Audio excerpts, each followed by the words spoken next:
So the 3 species of weeds that have to be pulled up are these guys with the little burrs. Okay. See, they look like kind of like clovers, and they've got little burrs. Yeah. Especially out front here. Yeah, they take over this whole front area, and they ruin clothing as soon as you walk through it. And then there's like this little linky one that's got the blue flowers. This stuff takes over everything and comes up really easy. You don't need gloves for that. And then these guys are like the touchy types, but you can pull these up, you know, by the roots, and they've got the little spikes on them and stuff, you know.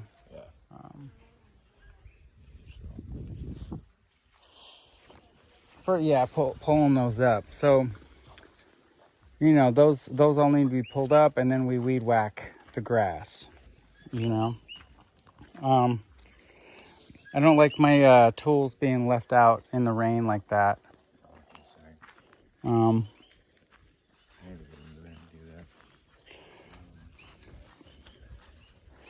So this is all should be mowed eventually. This, you know what I mean? Like weed whacked the first few times, and then I have a lawnmower we can get going. And you can see this was the driveway right here for being able to back up supplies underneath the dance floor right there. Right. And the poles, you know, we're going to be where we put the dance floor on top, but I'm just going to use them as a frame instead. Okay, so clear out this area of the dance floor, just cut everything. Yeah, all the trees, all the grass, all the plants. It should just be empty, completely flat again. All the weed trees, and then I want to set up the canopy, the little box full of the 20 by 20, you know. And so our biggest bonfire area is going to be right up here to begin with. Maybe we'll use this platform. Oh my God, that is what this is going to be. I just figured it out. Okay, Garrett, so this is the platform. This is the stage for now. This is our fucking stage. This is where we do our stand-up. This is where we're, you know what I mean? And we've got the band fucking and the drummers and everybody down here. Right. We can have a huge bonfire right in the middle, right up there. Yeah.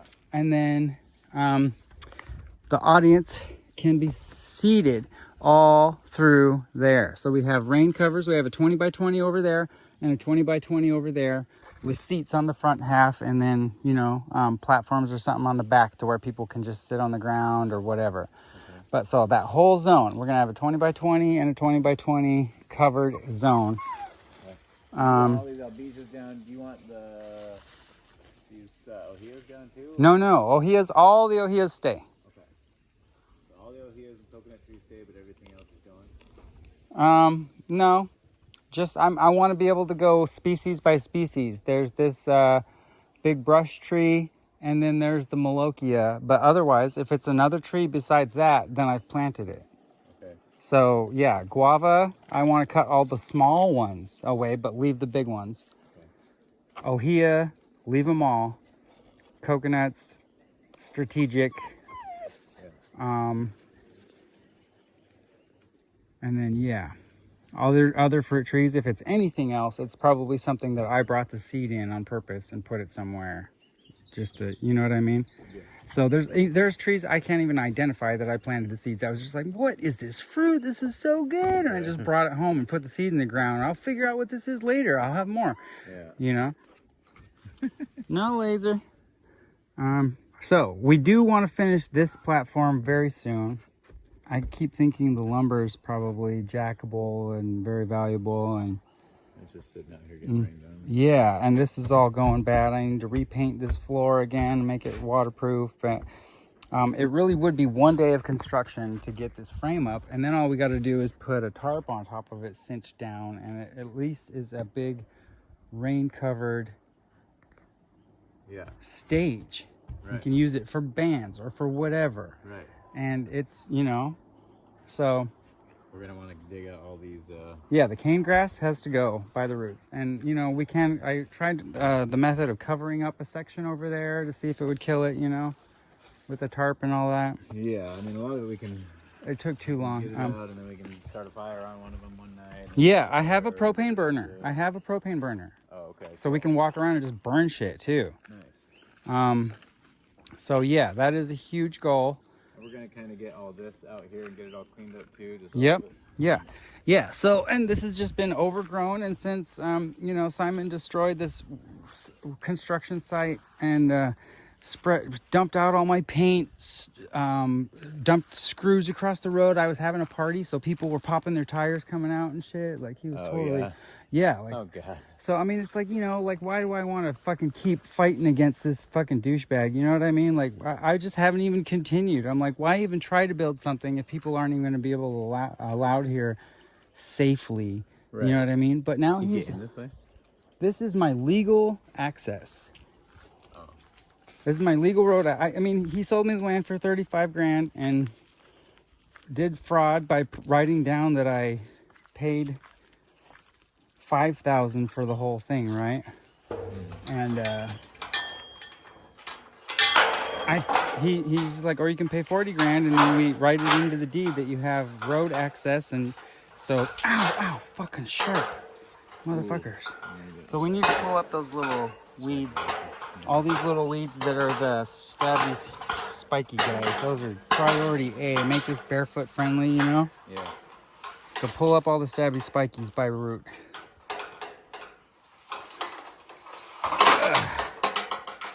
So, this is my gate. It was with the land when I bought it. It was all the way down there. And then Simon and Roy came down and chainsawed the shit down and stole it. I called the police on them, you know, and they made a police report at least. So it's like documented as my gate. And I'm like, well, it's still pretty much on my land and I don't give a fuck. But it should be open, and anybody interfering with it and closing it is violating the restraining order, you know, in Simon's place. Like, the restraining order protects anyone speaking at me or taking action against me in place of him. So nobody's even allowed to tell me I'm not allowed to come through this way, or it's a violation for. Right. So all I need is people to film. If somebody's closing this gate, film them doing it. Catch them shutting this gate, and fucking we will press charges. Any single person touches this fucking gate, we press charges against them. That's it. We have to fucking be able to film. You know what I mean? It's a stolen gate, and they are trying to block our entrance by, you know, they're trying to be terrorists. Right.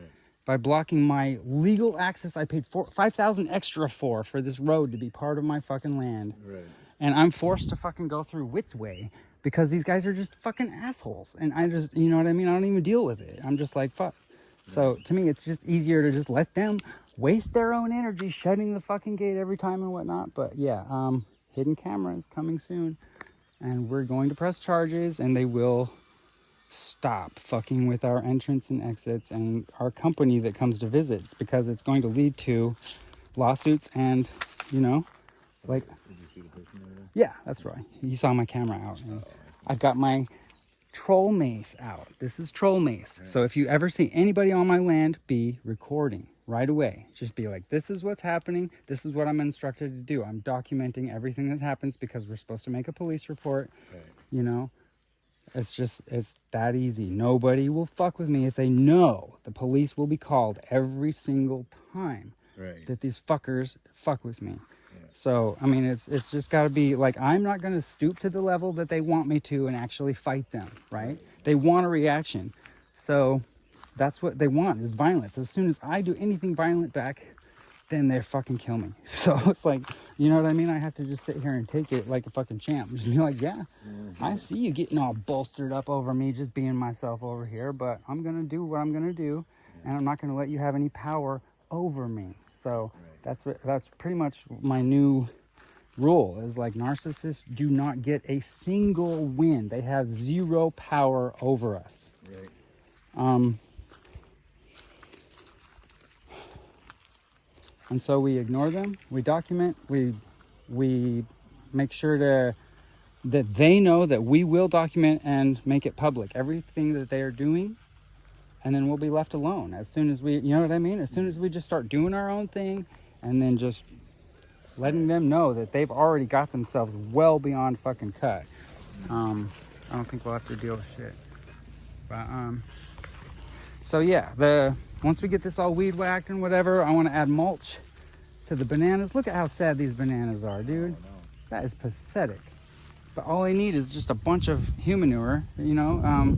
If Ray were to dump her little buckets in the morning or something out here on those, dude, wow, we would have the best fucking bananas ever. Okay, I was wanting a different spot to dump that stuff. It doesn't make sense to go fucking dump it in the fucking toilet. No, not at all. We're gonna have to shovel that out. You're gonna shovel it out anyway. All right. Uh-huh. No wonder it smells so bad back there. Oh my god. Okay. So yeah, we need to talk about things like this. Yeah, we need like a compost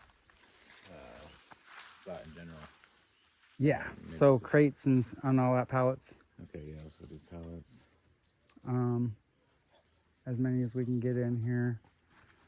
Pretty much I'll give everyone a gram or something, a gram of weed for every pallet. That's good, something like that.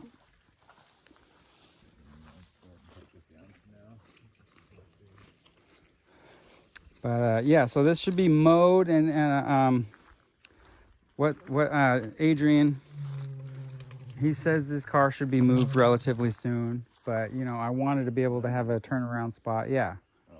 So, I mean, he sold it to someone and they're just waiting to replace the axle thing or whatever. And the guy's back on island. They're supposed to be doing it this month. And I'm like, okay. I got a guava seed in my tooth. I've got a filling that fell out.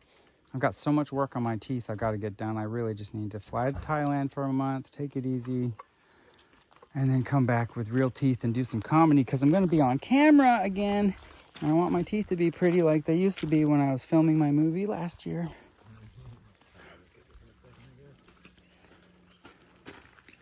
I started filming my movie and then it just all backfired. Everything backfired. It's like, no, you're not allowed to be an independent filmmaker, you know? The universe was just like, fuck y'all.